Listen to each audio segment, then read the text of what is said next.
Okay, this is the 7 tons hydraulic station, and let me introduce how to use it.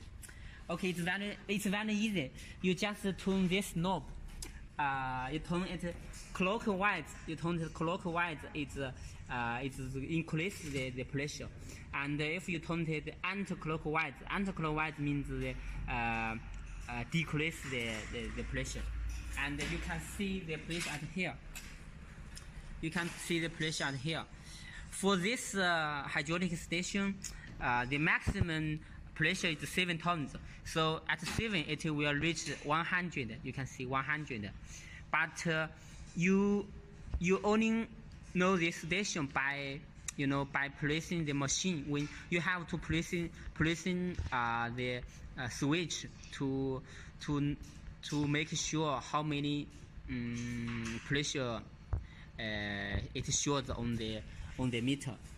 So I will explain in next video. That's all.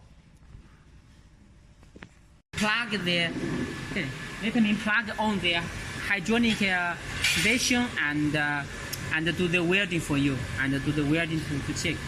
Okay, this one here, plug in.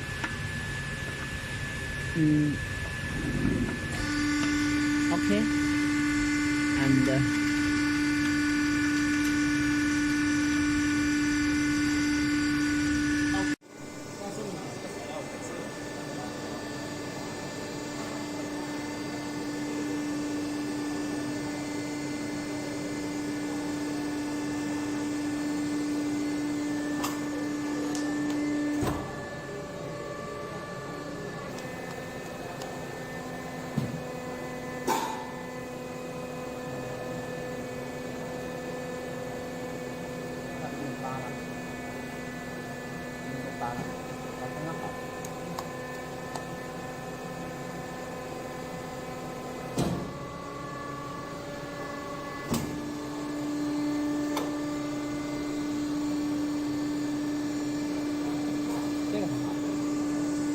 放下来。